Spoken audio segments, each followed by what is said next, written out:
পেশা এবং বিশ্বাস উভয় দিক থেকেই ফাদার ব্রাউন আমাদের অনেকের চেয়ে ভালো করেই জানতেন যে প্রতিটি মানুষ মৃত্যুর পর এক অন্য রকম মর্যাদা পায়। কিন্তু ভোরবেলা যখন তাকে ডেকে তুলে বলা হলো যে স্যার অ্যারন আর্মস্ট্রং খুন হয়েছেন, তখন স্বয়ং তিনিও এক অদ্ভুত অসঙ্গতি অনুভব করলেন। এমন একজন সম্পূর্ণ বিনোদনদায়ী এবং জনপ্রিয় মানুষের সাথে কোনো গোপন সহিংসতার যোগসূত্র থাকাটা কেমন যেন অদ্ভুত এবং অশোভন লাগছিল। কারণ স্যার অ্যারন আর্মস্ট্রং রসিকতার দিক থেকে প্রায় কৌতুকাভিনেতার পর্যায়ে ছিলেন, আর জনপ্রিয়তার দিক থেকে ছিলেন প্রায় কিংবদন্তিসম। খবরটি ছিল অনেকটা এই রকম, যেন হাসি খুশি সানি জিম গলায় দড়ি দিয়ে মরেছে, অথবা মিস্টার পিকউইক হ্যানওয়েলের পাগলাগারদে মারা গেছেন। কারণ স্যার অ্যারন যদিও একজন সমাজসেবক ছিলেন এবং সমাজের অন্ধকার দিকগুলো নিয়েই কাজ করতেন, তাও তিনি গর্ব করে বলতেন যে তিনি সেই অন্ধকারকেও সবচেয়ে উজ্জ্বল উপায়ে মোকাবিলা করেন। তার রাজনৈতিক ও সামাজিক বক্তৃতাগুলো ছিল চমৎকার সব গল্প এবং উচ্চ হাসির ফোয়ারা। তার শারীরিক স্বাস্থ্য ছিল ফেটে পড়ার মতো চমৎকার। তার নীতিশাস্ত্র ছিল সম্পূর্ণ আশাবাদে ভরা, আর মদ্যপানের সমস্যা ছিল তার প্রিয় বিষয়। তা নিয়ে তিনি এমন এক চিরন্তন বা এমনকি একঘেয়ে প্রফুল্লতার সাথে কথা বলতেন, যা প্রায়শই দীর্ঘদিনের সফল টিটোটালারদের একটি প্রধান লক্ষণ। তার মদ্যপান ছেড়ে দেওয়ার সেই সুপ্রতিষ্ঠিত গল্পটি সমস্ত জায়গায় সুপরিচিত ছিল। কিভাবে তিনি কেবল একজন বালক থাকা অবস্থায় স্কচ ধর্মতত্ত্ব থেকে স্কচ হুইস্কির দিকে ধাবিত হয়েছিলেন, এবং কিভাবে তিনি সেই উভয় সংকট থেকে বেরিয়ে এসে তার নিজের বিনম্র ভাষায় আজকের এই অবস্থানে পৌঁছেছেন। তাও তার সেই চওড়া সাদা দাড়ি, দেবদূতের মতো নিষ্পাপ মুখ আর চকচকে চশমা দেখে কোনোভাবেই বিশ্বাস করা সম্ভব ছিল না যে তিনি কখনো ক্যালভিনিস্টের মতো বিষণ্ণ কিছু ছিলেন। তাকে দেখে মনে হতো তিনি মানব সন্তানদের মধ্যে সবচেয়ে গম্ভীর অথচ হাসি খুশি একজন মানুষ।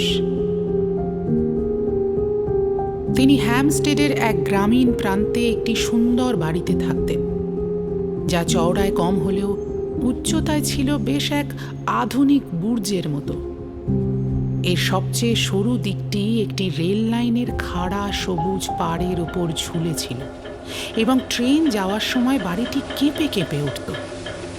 কিন্তু ট্রেনটি যদি প্রায়শই সেই বাড়িটিকে ঝাঁকুনি দিয়ে থাকত, তবে সেদিন সকালে পাশা উল্টে গেল, এবং এবার বাড়িটি ট্রেনটিকে এক মস্ত ঝাঁকুনি দিল।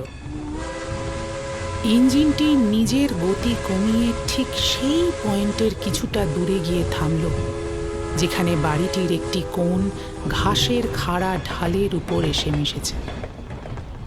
যে কোনো যান্ত্রিক জিনিস থামার গতি ধীর হতে বাধ্য, কিন্তু এর পেছনের যে জীবন্ত কারণটি ছিল, তিনি ছিলেন অত্যন্ত দ্রুত। সম্পূর্ণ কালো পোশাক পরা এক ব্যক্তি ইঞ্জিনের ওপরের পাড়ে উপস্থিত হলেন এবং এক কালো উইন্ডমিলের মতো নিজের কালো হাত দুটি দোলাতে লাগলেন। শুধু এইটুকুই হয়তো একটি ধীরগামী ট্রেনকে থামানোর জন্য যথেষ্ট ছিল না, কিন্তু তার ভেতর থেকে এমন এক চিৎকার বেরিয়ে এলো, যা পরবর্তীতে সম্পূর্ণ অস্বাভাবিক এবং নতুন কিছু হিসেবে আলোচিত হয়েছিল। সেই চিৎকার এমন ছিল যেখানে কি বলা হচ্ছে তা শুনতে না পেলেও তার ভয়াবহতা স্পষ্ট বুঝতে পারা যায়। এই ক্ষেত্রে যা বলা হচ্ছিল সেই শব্দটি ছিল খুন। Roll sound. রোলিং। আপনারা শুনছেন রোল সাউন্ড গল্প, ছেলেবেলার ফেলে আসা গল্পের ঠিকানা।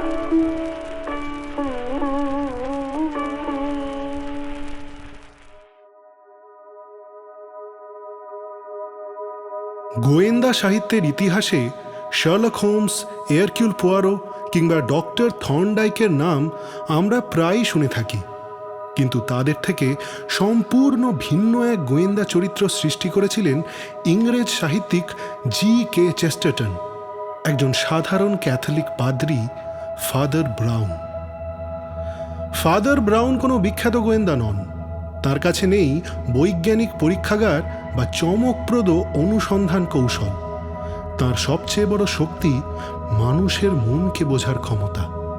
অপরাধের সূত্র খুঁজতে গিয়ে তিনি শুধু প্রমাণ নয়, মানুষের দুর্বলতা, লোভ, অহংকার এবং অপরাধ বোধকেও বিশ্লেষণ করেন। আজ রোল সাউন্ড গপ্পতে শুরু হচ্ছে আমাদের প্রথম ফাদার ব্রাউন রহস্য কাহিনী, দ্য 3 টুলস অফ ডেথ অবলম্বনে মৃত্যুর 3 হাতিয়ার। একজন সম্মানিত ব্যক্তির রহস্যময় মৃত্যু। ঘটনাস্থলে রয়েছেন 3টি সম্ভাব্য হত্যা করার অস্ত্র, কিন্তু প্রশ্ন হল কোনটি ব্যবহার করা হয়েছিল, আর তার থেকেও বড় প্রশ্ন কেন। যুক্তি, মনস্তত্ত্ব এবং সূক্ষ্ম পর্যবেক্ষণে ভরপুর এই ক্লাসিক রহস্য কাহিনী আজও গোয়েন্দা সাহিত্যের অন্যতম সেরা উদাহরণ হিসেবে বিবেচিত হয়। তাহলে হেডফোন পরে বসুন আর পরিচিত হয়ে নিন সাহিত্যের সবচেয়ে অপ্রত্যাশিত অথচ বুদ্ধিমান গোয়েন্দাদের একজন ফাদার ব্রাউনের সঙ্গে।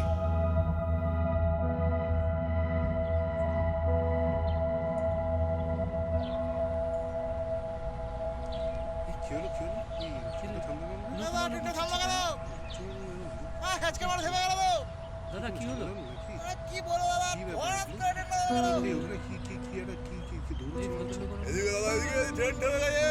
ট্রেনটি একবার থামার পর অত্যন্ত সাধারণভাবে তাকালেই এই ট্র্যাজেডির অনেকগুলো বৈশিষ্ট্য বোঝার জন্য যথেষ্ট ছিল। সবুজ পাড়ের উপর কালো পোশাক পরা সেই মানুষটি ছিলেন স্যার অ্যারন আর্মস্ট্রংয়ের গৃহভৃত্য ম্যাগনাস।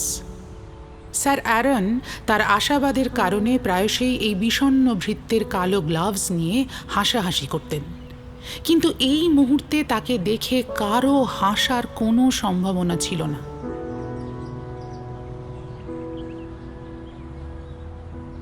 কয়েকজন অনুসন্ধানকারী লাইন থেকে নেমে ধোঁয়াটে বেড়া পার হতেই দেখতে পেলেন পাড়ের প্রায় একেবারে নিচে লুটিয়ে আছে এক বৃদ্ধ মানুষের শরীর।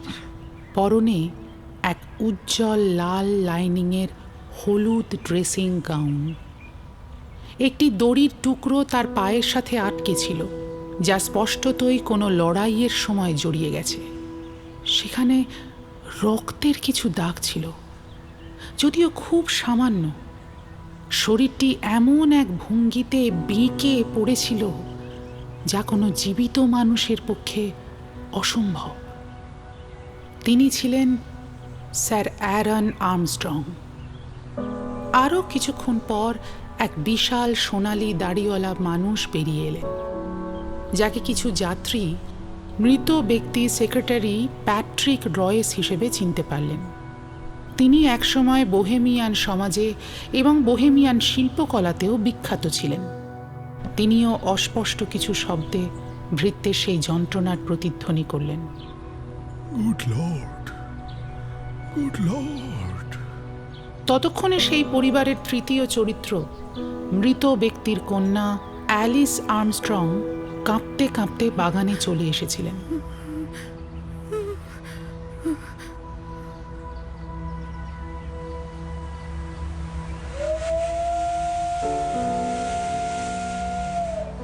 বাঁশি বেজে উঠল এবং ট্রেনটি পরবর্তী স্টেশন থেকে সাহায্য আনার জন্য দ্রুত চলে গেল। বোহেমিয়ান সেক্রেটারি প্যাট্রিক রয়েসের অনুরোধেই ফাদার ব্রাউনকে এত দ্রুত ডেকে আনা হয়েছিল। রয়েসের জন্মসূত্রে তিনি ছিলেন একজন আইরিশম্যান এবং তিনি ছিলেন এমন এক ধরনের সাধারণ ক্যাথলিক যিনি কোনো মস্ত বিপদে না পড়া পর্যন্ত নিজের ধর্মের কথা মনেই করেন না। কিন্তু রয়েসের অনুরোধ হয়তো এত দ্রুত মানা হতো না যদি না অফিসিয়াল ডিটেকটিভের একজন আনঅফিসিয়াল ফ্ল্যাম্বো এর বন্ধু হতেন। আর ফ্ল্যাম্বোর বন্ধু হয়ে ফাদার ব্রাউনের অজস্র গল্পের কথা না শোনাটা অসম্ভব ছিল। সুতরাং যখন তরুণ ডিটেকটিভ মার্টন ছোট পাদ্রিকে মাঠ পার করে রেল লাইনের দিকে নিয়ে যাচ্ছিলেন, তখন তাদের মধ্যেকার কথা সম্পূর্ণ অপরিচিত দুজন মানুষের চেয়ে অনেক বেশি গোপনীয় ছিল। আমি যতটুকু দেখতে পাচ্ছি এর কোনো মাথামুন্ডুই বোঝা যাচ্ছে না। এখানে কাউকে সন্দেহ করার মতো কোনো কারণ নেই। ম্যাগনাস এক পুরনো কর্মচারী। একজন খুনি হওয়ার জন্য সে বড্ড বেশি বোকা।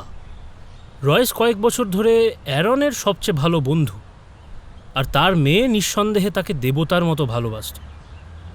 তাছাড়া পুরো বিষয়টাই বড্ড অবিশ্বাস্য। আর্মস্ট্রংয়ের মতো এমন একজন হাসি খুশি বৃদ্ধ মানুষকে কে খুন করতে যাবে? বিভিন্ন অনুষ্ঠানের সবচেয়ে রসিক বক্তার রক্তে কে নিজের হাত ভেজাতে যাবে? এ তো সান্তাক্লজকে খুন করার মতো ব্যাপার। হ্যাঁ, এটি একটি হাসি খুশি বাড়ি ছিল। তিনি যখন জীবিত ছিলেন তখন এটি একটি হাসি খুশি বাড়ি ছিল। আপনার কি মনে হয় তিনি মারা যাওয়ার পরও এটি হাসি খুশি থাকবে?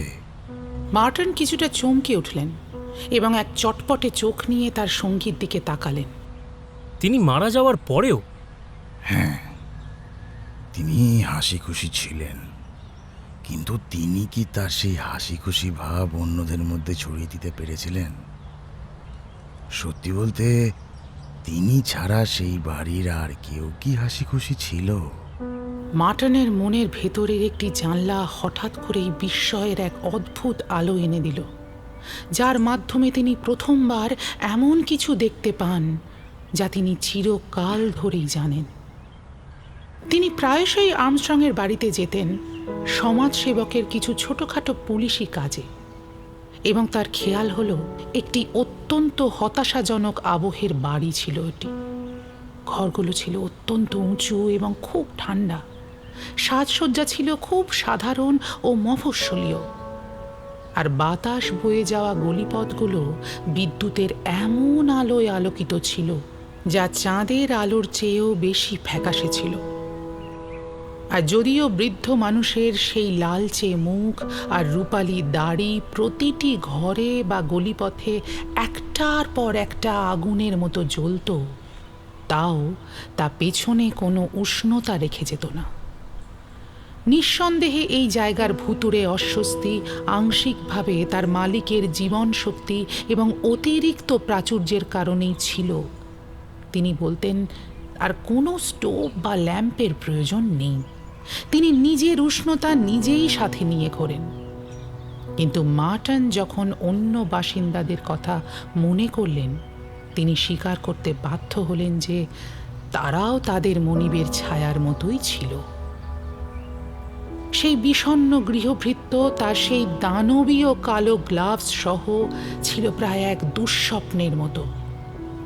রয়েস যথেষ্ট ভারী অবয়বের মানুষ ছিলেন, টুইডের পোশাক পরা, ছোট্ট দাড়িযুক্ত, কিন্তু তার খড়ের রঙের দাড়িটি টুইডের পোশাকের মতোই ধূসর রঙে মিশেছিল, এবং চওড়া কপালে ছিল অকাল কুঞ্চনের দাগ। তিনি যথেষ্ট ভালো স্বভাবেরই ছিলেন, কিন্তু সেটি ছিল এক হেরে যাওয়া মানুষের ভালো স্বভাব, প্রায় এক হৃদয় ভেঙে যাওয়ার ধরন। তাকে দেখে মনে হতো তিনি জীবনের কোনো এক ক্ষেত্রে ব্যর্থ একজন মানুষ। আর্মস্ট্রংয়ের কন্যার কথা বলতে গেলে এটি বিশ্বাস করাই কঠিন ছিল যে তিনি তার কন্যা। তিনি রঙে এতটাই ফ্যাকাশে এবং গঠনে এতটাই দুর্বল ছিলেন। মার্টন মাঝে মাঝে ভাবতেন তিনি কি পাশ দিয়ে যাওয়া ওই ট্রেনের শব্দেই ওইভাবে কাঁপতেন। ফাদার ব্রাউন তার বিনম্র চোখ পিটপিট করে বললেন, দেখুন, আমি নিশ্চিত নই যে আর্মস্ট্রংয়ের এই হাসি খুশি ভাব অন্য মানুষের জন্য খুব একটা হাসি খুশি ছিল কিনা। আপনি বলছেন এমন একজন সুখী বৃদ্ধ মানুষকে কেউ খুন করতে পারে না, কিন্তু আমি নিশ্চিত নই। আমি যদি কখনো কাউকে খুন করি, আমি বলতে পারি সে হয়তো একজন আশাবাদী অপটিমিস্ট মানুষই হবে। মার্টন মজা পেয়ে চিৎকার করে উঠলেন, কেন? আপনার কি মনে হয় মানুষ হাসি খুশি ভাব অপছন্দ করে? না না না, মানুষ ঘন ঘন হাসা পছন্দ করে, তবে আমার মনে হয় না তারা একটি স্থায়ী হাসি পছন্দ করে। রসিকতাহীন হাসি খুশি ভাব অত্যন্ত কষ্টদায়ক এক জিনিস। তারা রেল লাইনের ধারে সেই বাতাস বয়ে যাওয়া ঘাসের পাড় ধরে কিছুক্ষণ নীরবতায় হাঁটলেন, এবং তারা যখন আর্মস্ট্রংয়ের সেই লম্বা বাড়ির বিশাল ছায়ার নিচে এলেন, ফাদার ব্রাউন হঠাৎ করেই বললেন, অবশ্যই মদ্যপান ভালোও নয়, আবার খারাপও নয়, কিন্তু আমি মাঝে মাঝে অনুভব না করে পারি না যে আর্মস্ট্রংয়ের মতো মানুষদের মনকে কিছুটা গম্ভীর করার জন্য হয়তো মাঝে মাঝে এক আধ গ্লাস ওয়াইন প্রয়োজন ছিল। মার্টনের অফিসিয়াল ঊর্ধ্বতন এক ধূসর চুলের এবং দক্ষ ডিটেকটিভ, যার নাম ছিল গিল্ডার। তিনি সবুজ পাড়ের উপর দাঁড়িয়ে কর্নারের জন্য অপেক্ষা করছিলেন। প্যাট্রিক রয়েসের সাথে কথা বলতে বলতে, যার বিশাল কাঁধ এবং রুক্ষ দাড়ি ও চুল অনেক দূর থেকেও যেন দেখা যাচ্ছিল। তিনি পাদ্রিকে দেখে এক অস্বাভাবিক আনন্দের সাথে মাথা তুললেন এবং তাকে কয়েক পা দূরে নিয়ে গেলেন। ইতিমধ্যে মার্টন সেই প্রবীণ ডিটেকটিভকে বেশ শ্রদ্ধার সাথেই সম্বোধন করেছিলেন, তবে তার মধ্যে এক ধরনের তারুণ্যের অধৈর্য ভাবও ছিল। আচ্ছা মিস্টার গিল্ডার, আপনি কি রহস্যের খুব বেশি দূর এগোতে পেরেছেন? কোনো রহস্যই নেই। গিল্ডার উত্তর দিলেন। তার অলস চোখের পাতা উঁচিয়ে কাকগুলোর দিকে তাকাতে তাকাতে তিনি বললেন, আচ্ছা, আমার জন্য অন্তত আছে। এটি অত্যন্ত সহজ ভাই। তুমি রয়েসের পাদ্রিকে ডাকতে যাওয়ার 3 মিনিট পরেই পুরো বিষয়টা সামনে চলে এসেছে। তুমি কি সেই ফ্যাকাশে চেহারার কালো গ্লাভস পরা ভৃত্যকে চেনো যে ট্রেনটি থামিয়েছিল? আমি তাকে যে কোনো জায়গায় দেখলেই চিনতে পারবো। লোকটাকে দেখে আমার কেমন গা ছমছম করে। আচ্ছা, ট্রেনটি যখন আবার চলে গেল সেই লোকটিও চলে গেছে। বেশ চতুর অপরাধী, তাই না? যে ট্রেনটি পুলিশের খোঁজে যাচ্ছিল সেই ট্রেনেই পালিয়ে গেল। আপনার কি মনে হয় যে সে আসলেই তার মনিবকে খুন করেছে? হ্যাঁ, আমি পুরোপুরি নিশ্চিত। তার একটি তুচ্ছ কারণ হলো এই যে সে তার মনিবের ডেস্কে থাকা 20,000 পাউন্ডের কাগজপত্র নিয়ে চম্পট দিয়েছে।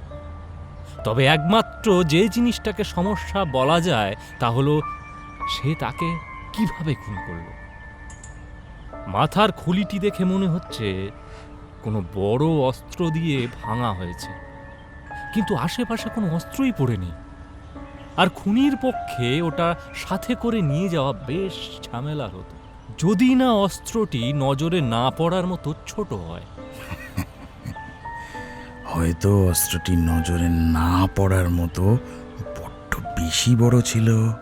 পাদ্রি এক অদ্ভুত হালকা হাসি নিয়ে বললেন। গিল্ডার এই অদ্ভুত মন্তব্যে পিছন ফিরে তাকালেন এবং বেশ গম্ভীরভাবে ব্রাউনকে জিজ্ঞেস করলেন তিনি কি বোঝাতে চাইছেন। বলার ধরনটা বোকার মতো হয়ে গেছে, আমি জানি। রূপকথার মতো শোনাবে, কিন্তু বেচারা আর্মস্ট্রং এক দৈত্যের গদা দিয়ে খুন হয়েছেন। একটি বিশাল সবুজ গদা, যা দেখার জন্য বড্ড বেশি বড়, মানে যাকে আমরা পৃথিবী বলে ডাকি। তিনি এই সবুজ পাড়ের গায়ে আছড়ে ভেঙে গেছেন, যার ওপর আমরা দাঁড়িয়ে আছি। আপনি কি বলতে চান? ডিটেকটিভ দ্রুত জিজ্ঞেস করলেন।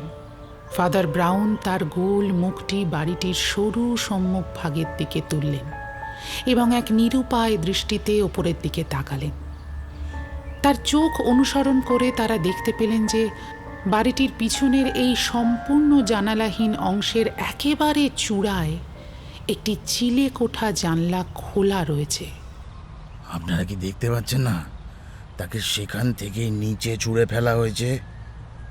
গিল্ডার কুচকোনো ভ্রু নিয়ে জানলাটি খুঁটিয়ে দেখলেন এবং তারপর বললেন, আচ্ছা, এটি হয়তো সম্ভব, কিন্তু আমি বুঝতে পারছি না আপনি এ ব্যাপারে এত নিশ্চিত হচ্ছেন কিভাবে।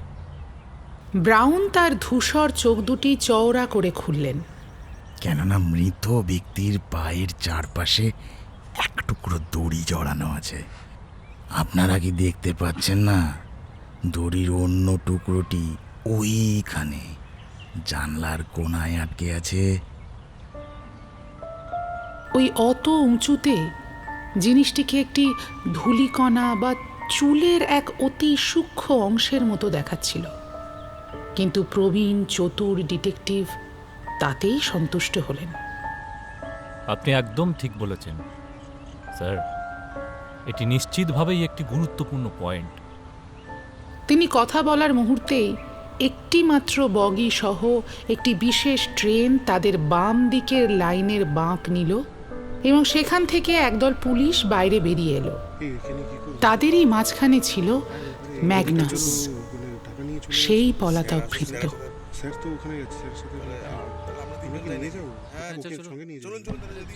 আরে বাপরে, তারা ওকে ধরে ফেলেছে। গিল্ডার চিৎকার করে উঠলেন এবং এক সম্পূর্ণ নতুন চটপটে ভাব নিয়ে এগিয়ে এলেন। টাকাটা কি পাওয়া গেছে? তিনি প্রথম পুলিশটিকে চিৎকার করে জিজ্ঞেস করলেন। লোকটি তার মুখের দিকে এক অদ্ভুত অভিব্যক্তি নিয়ে তাকালো এবং বলল, না, অন্তত এখানে নেই। ইন্সপেক্টর কে? দয়া করে বলবেন। ম্যাগনাস নামের লোকটি জিজ্ঞেস করল। সে যখন কথা বলল, সবাই তৎক্ষণাৎ বুঝতে পারল কিভাবে এই গলার আওয়াজ একটি ট্রেন থামিয়ে দিয়েছিল। সে ছিল এক নিস্তেজ চেহারার মানুষ। তার চুলগুলো ছিল সোজা ও কালো। তার রংহীন মুখ এবং চোখ এবং মুখের সোজা লাইনের মধ্যে প্রাচ্যের এক হালকা ছোঁয়ার ইঙ্গিত ছিল। তার নাম তখন থেকেই বিতর্কিত ছিল যখন থেকে স্যার অ্যারন তাকে লন্ডনের একটি রেস্তোরাঁয় ওয়েটারের কাজ এবং আরও অনেক কুৎসিত কাজ থেকে উদ্ধার করেছিলেন। কিন্তু তার গলার আওয়াজ ছিল তার মুখের মতোই জীবন্ত। ম্যাগনাসের কণ্ঠস্বরের মধ্যে এক বিশেষ ধরনের তীক্ষ্ণতা ছিল, যাতে সে কথা বলতেই পুরো দলটি চমকে উঠল।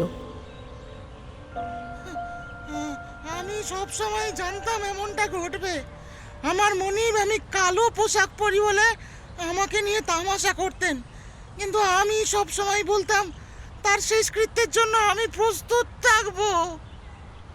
সে তার কালো গ্লাভস পরা হাত নিয়ে একটুখানি নড়াচড়া করল। সার্জেন্ট! ইন্সপেক্টর গিল্ডার রাগে সেই কালো হাতগুলোর দিকে তাকিয়ে বললেন, তুমি এই লোকটাকে হাতকড়া পরাচ্ছ না কেন? একে তো বেশ বিপজ্জনক মনে হচ্ছে। আসলে স্যার, আমি জানি না আমরা তা করতে পারি কিনা। তুমি কি বলতে চাও? তুমি কি ওকে গ্রেপ্তার করোনি? আমরা ওকে তখন গ্রেপ্তার করেছি, ঠিক যখন সে হাইগেটের পুলিশ স্টেশন থেকে বের হচ্ছিল, যেখানে সে তার মনিবের সমস্ত টাকা ইন্সপেক্টর রবিনসনের জিম্মায় জমা রেখে এসেছে। গিল্ডার সেই গৃহভৃত্যের দিকে সম্পূর্ণ অবাক হয়ে তাকিয়ে রইলেন। তুমি কোন বুদ্ধিতে ওটা করতে গেলে? তিনি ম্যাগনাসকে জিজ্ঞেস করলেন। অপরাধীর হাত থেকে ওটা নিরাপদ রাখার জন্য।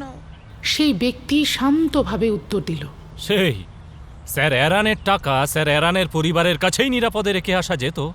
স্যার অ্যারনের পরিবারের ওপর আস্থা রাখার মতো কোনো কারণ আমার নেই। সেখানে নিথর দাঁড়িয়ে থাকা সমস্ত মানুষের মনে এক অদ্ভুত অনুভূতি হলো, যেন কোনো নতুন মানুষের উপস্থিতি তারা টের পাচ্ছে। আর মার্টন বিন্দু মাত্র অবাক হলেন না যখন তিনি ওপরের দিকে তাকিয়ে ফাদার ব্রাউনের কাঁধের উপর দিয়ে আর্মস্ট্রংয়ের কন্যার ফ্যাকাশে মুখটি দেখতে পেলেন। তিনি তখনও তরুণী এবং সুন্দরী ছিলেন, কিন্তু তার চুল ছিল এতটাই ধূলিময় ও রংহীন বাদামি যে ছায়ায় মনে হচ্ছিল তা পুরোপুরি ধূসর হয়ে গেছে। রয়েস কর্কশ স্বরে বললেন, এই, তুমি কি বলছো তা ভেবে বলো। তুমি মিস আর্মস্ট্রংকে ভয় পাইয়ে দিচ্ছ। আমি সেটাই আশা করি।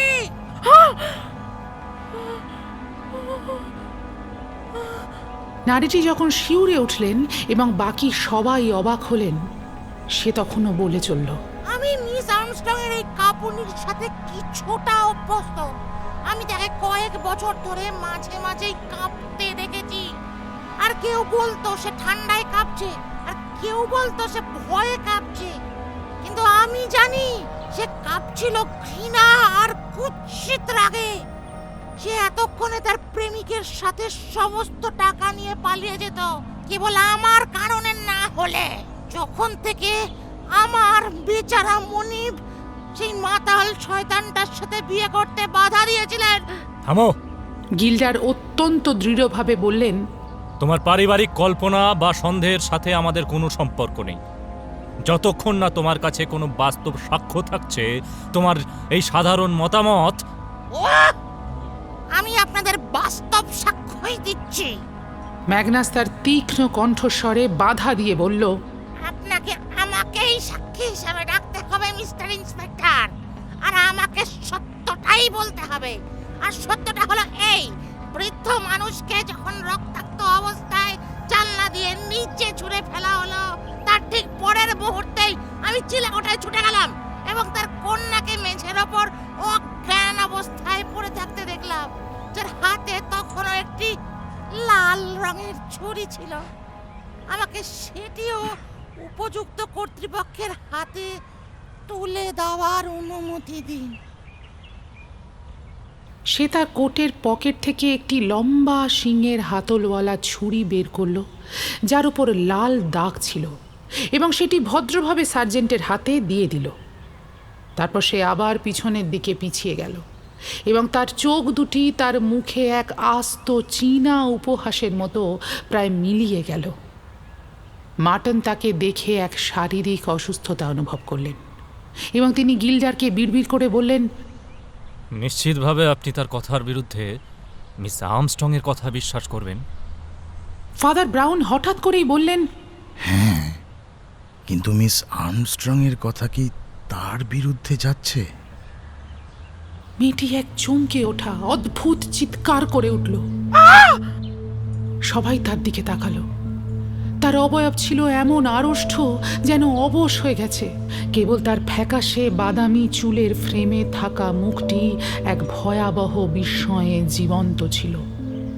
তিনি দাঁড়িয়ে রইলেন এমনভাবে যেন কেউ তাকে হঠাৎ ফাঁস দিয়ে চেপে ধরেছে। মিস্টার গিল্ডার গম্ভীরভাবে বললেন, এই মানুষটি বলছেন যে খুনের পর আপনাকে একটি ছুরি হাতে অজ্ঞান অবস্থায় পাওয়া গেছে? সে আসলে সত্যই বলছে, অ্যালিস উত্তর দিলেন।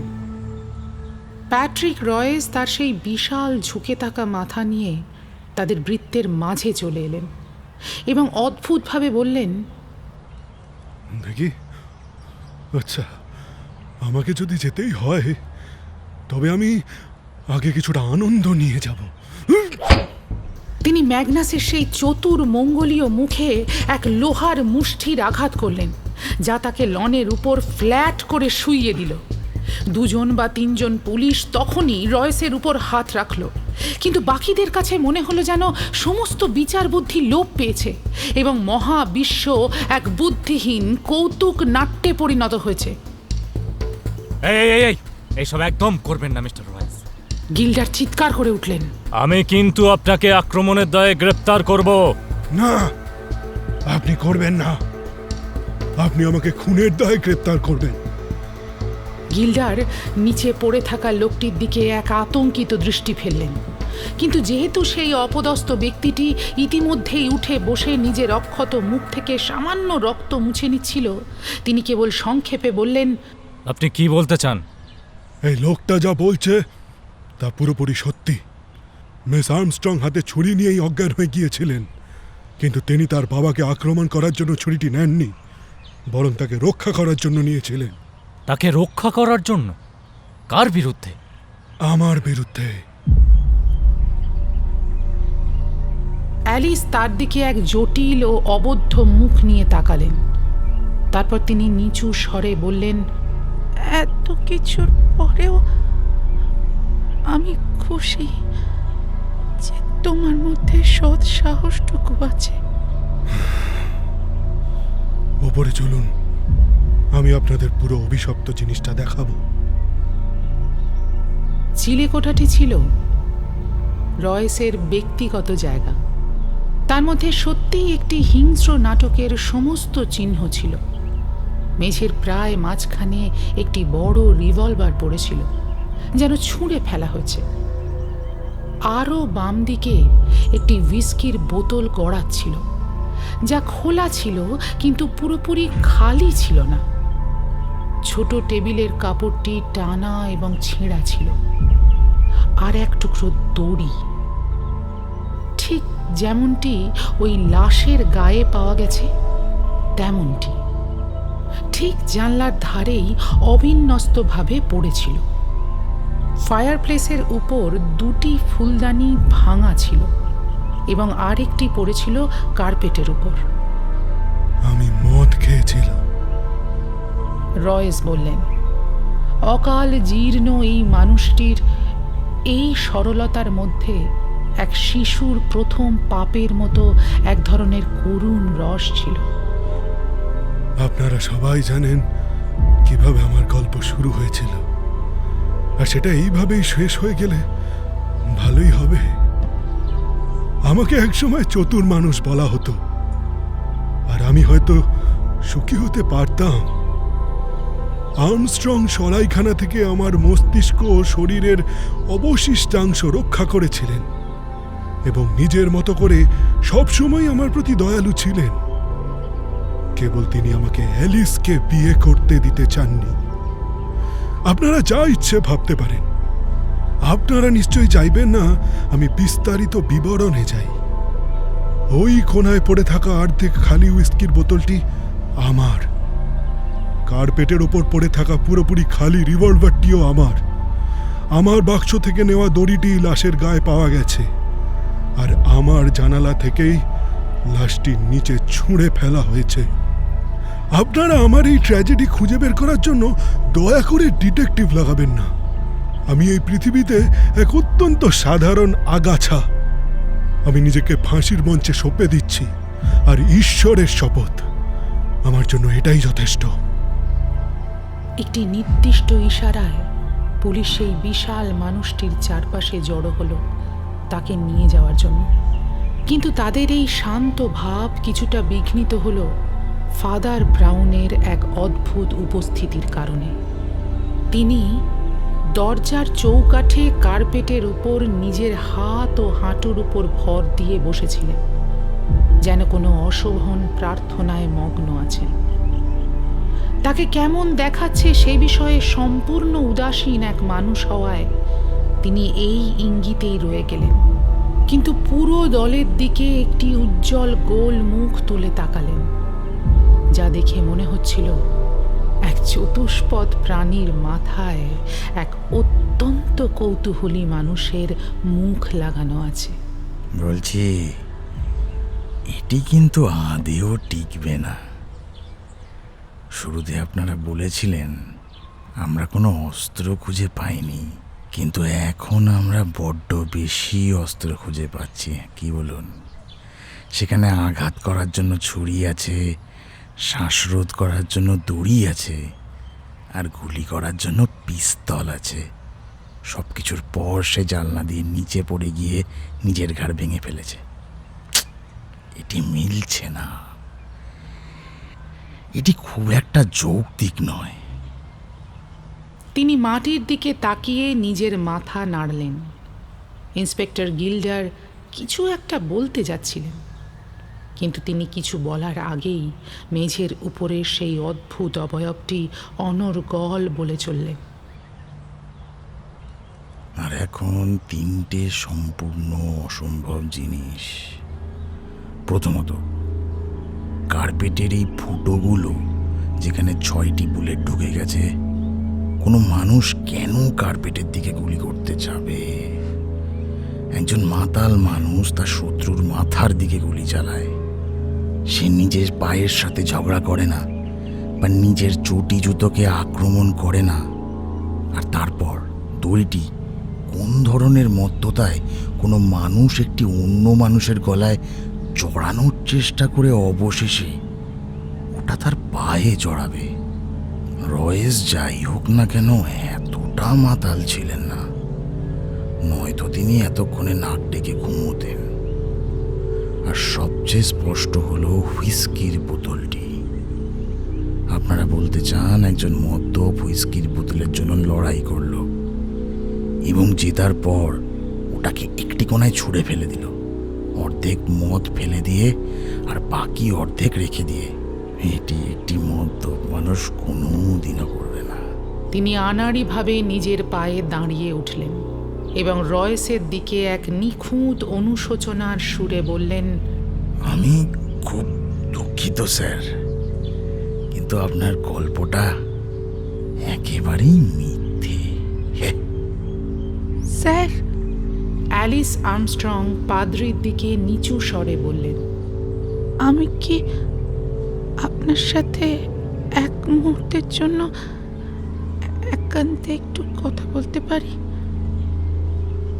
এই অনুরোধের কারণে ফাদার ব্রাউন গ্যাংওয়ে থেকে বাইরে যেতে বাধ্য হলেন। তিনি পাশের ঘরে কিছু বলার আগেই মেয়েটি এক অদ্ভুত তীক্ষ্ণতার সাথে কথা বলতে শুরু করলেন। আপনি একজন চতুর মানুষ, আর আপনি প্যাট্রিককে বাঁচানোর চেষ্টা করছেন, আমি জানি, কিন্তু কোনো লাভ নেই। আপনারা যত বেশি জিনিস খুঁজে পাবেন সেই হতভাগ্য মানুষটির বিরুদ্ধে, ততই বেশি প্রমাণ জমা হবে যাকে যাকে আমি ভালোবাসি। কেন? ব্রাউন তার দিকে স্থির দৃষ্টিতে তাকিয়ে জিজ্ঞেস করলেন, কারণ আমি নিজেই তাকে এই অপরাধ করতে দেখেছি। আচ্ছা, আর সে কি করেছিল? আমি তাদের পাশের এই ঘরেই ছিলাম। উভয় দরজাই বন্ধ ছিল, কিন্তু আমি হঠাৎ এমন এক গলার আওয়াজ শুনতে পেলাম যা আমি এই পৃথিবীতে আগে কখনো শুনিনি। চিৎকার করে বলছিল, হেল্প, হেল্প, হেল্প, বারবার বারবার। এবং তারপর রিভলভারের প্রথম বিস্ফোরণে দুটি দরজায় কেঁপে কেঁপে উঠছিল। আমি দরজা দুটি খোলার আগেই আরো 3 বার ওটার আওয়াজ হলো এবং ঘরটি ধোঁয়ায় ভরে গেল।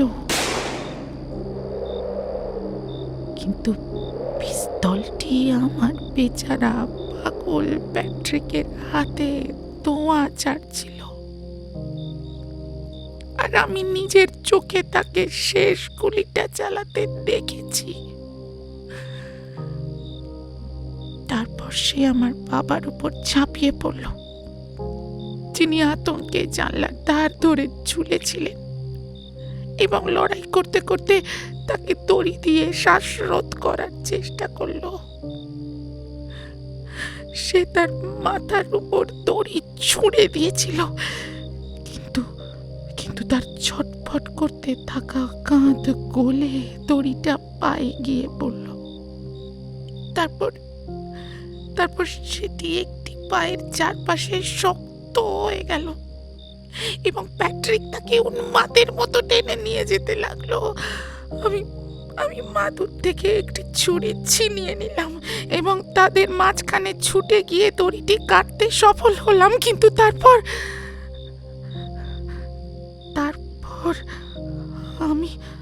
আমি অজ্ঞান হয়ে যাই। বুঝতে পারছি, আপনাকে ধন্যবাদ। মেয়েটি যখন তার স্মৃতির ভারে ভেঙে পড়লেন, ফাদার ব্রাউন শক্ত পায়ে পাশের ঘরে গেলেন, যেখানে তিনি গিল্ডার এবং মার্টনকে হাতকড়া পরা অবস্থায় প্যাট্রিক রয়েসের সাথে একাই পেলেন। সেখানে তিনি ইন্সপেক্টরকে বিনীতভাবে বললেন, আমি কি আপনার উপস্থিতিতে আসামির সাথে একটি কথা বলতে পারি? আর সে কি 1 মিনিটের জন্য এই মজাদার হাত কড়াগুলো খুলে রাখতে পারে? তিনি একজন অত্যন্ত শক্তিশালী মানুষ, আপনি কেন ওগুলো খুলতে চান?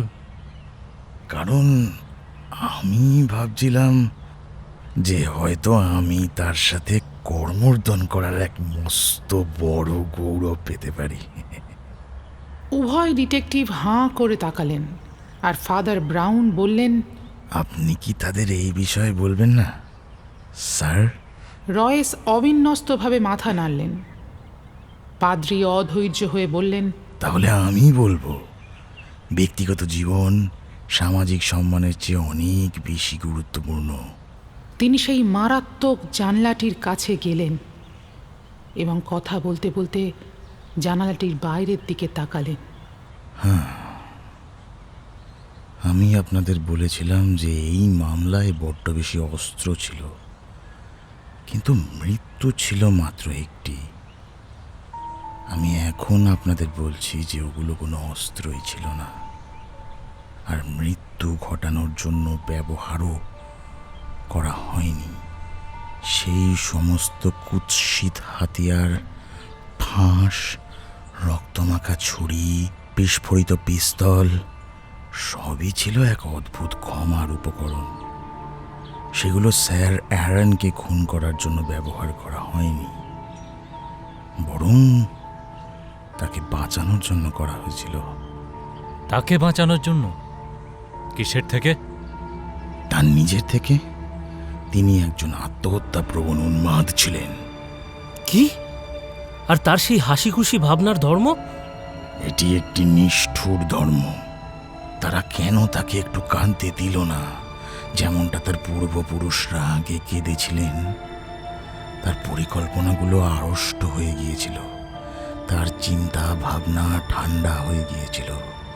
সেই হাসি খুশি মুখের মুখোশের পেছনে ছিল নাস্তিকের এক শূন্য মন। অবশেষে তার সেই উল্লাসিত পাবলিক ইমেজ বজায় রাখার জন্য তিনি আবার সেই মদ্যপানের দিকে ফিরে গেলেন, যা তিনি অনেক আগে ছেড়ে দিয়েছিলেন। কিন্তু একজন মদ ছেড়ে দেওয়া মানুষের মনে অ্যালকোহলিজমের এক ভয়াবহ রূপ থাকে। সে সেই মনস্তাত্ত্বিক জাহান্নামের ছবি কল্পনা করতে থাকে। এটি বেচারা আর্মস্ট্রংয়ের ওপর অসময়ে চড়া হলো, এবং আজকে সকালে তিনি এমন এক অবস্থায় ছিলেন যে তিনি এখানে বসে চিৎকার করে বলেছিলেন তিনি নরকে আছেন, এমন এক পাগলাটে গলার আওয়াজে যা তার কন্যাও চিনতে পারেনি। তিনি মৃত্যুর জন্য পাগল হয়ে গিয়েছিলেন, এবং পাগলের অবুঝ কায়দা কানুনে তিনি নিজের চারপাশে অনেক রূপে মৃত্যু ছড়িয়ে রেখেছিলেন। একটি রানিং ফাঁস, তার বন্ধুর রিভলভার, আর একটি ছুরি। রয়েস দুর্ঘটনাবশত প্রবেশ করলেন এবং এক ঝলকে কাজ করলেন। তিনি ছুরিটি নিজের পেছনের মাদুরের ওপর ছুড়ে দিলেন, রিভলভারটি ছিনিয়ে নিলেন এবং সেটি খালি করার সময় না পাওয়ায় মেঝের ওপর একের পর এক গুলি চালিয়ে তা খালি করলেন। আত্মহত্যাকারী মৃত্যুর এক চতুর্থ রূপ দেখতে পেলেন এবং জানলার দিকে দৌড় দিলেন। উদ্ধারকারী একমাত্র যা করতে পারতেন তাই করলেন। দড়ি নিয়ে তার পেছনে পেছনে দৌড়ালেন এবং তাকে হাত পা বাঁধার চেষ্টা করলেন। তখনই অ্যালিস ভেতরে ছুটে এলো এবং লড়াইটিকে ভুল বুঝে তার বাবাকে মুক্ত করার চেষ্টা করলো। প্রথমে সে কেবল বেচারা রয়েসের আঙুলেই আঘাত করলো, যেখান থেকে এই ঘটনার যে সামান্য রক্তপাত তা হয়েছে। আপনারা নিশ্চয়ই লক্ষ্য করেছেন, সে যখন ভৃত্যকে মেরেছিল ভৃত্যের মুখে রক্ত লেগেছিল, কিন্তু কোনো ক্ষত ছিল না।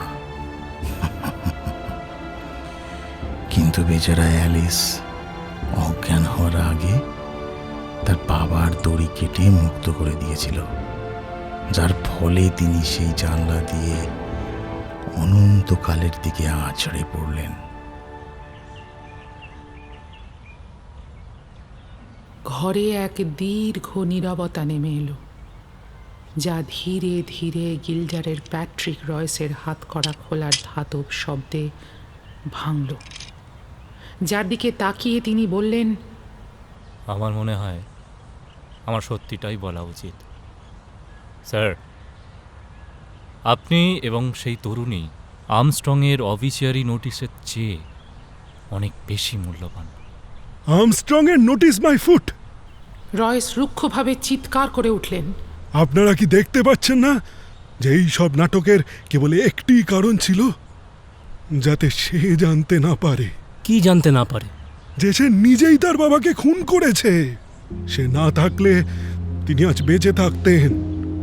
এটি জানলে অ্যালিস পাগল হয়ে যেতে পারে। না, আমার মনে হয় না। আমি নিজেই তাকে বলবো। মানুষের সবচেয়ে মারাত্মক ভুলগুলো তার জীবনকে ততটা বিষিয়ে তোলে না যতটা পাপ তোলে। যাই হোক, আমার মনে হয় আপনারা দুজনেই এখন সন্তুষ্ট থাকতে পারবেন।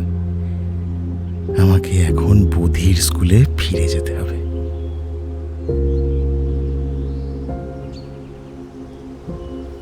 তিনি যখন বাতাস বয়ে যাওয়া ঘাসের উপর দিয়ে হাঁটছিলেন, হাইগেটের এক পরিচিত ভদ্রলোক তাকে থামিয়ে বললেন, ফাদার ব্রাউন, কর্নার এসে গেছে। তো তদন্ত এক্ষুনি শুরু হবে তো? ফাদার ব্রাউন বললেন, আমাকে বধির স্কুলে ফিরে যেতে হবে। আমি দুঃখিত যে আমি তদন্তের জন্য থামতে পারছি না।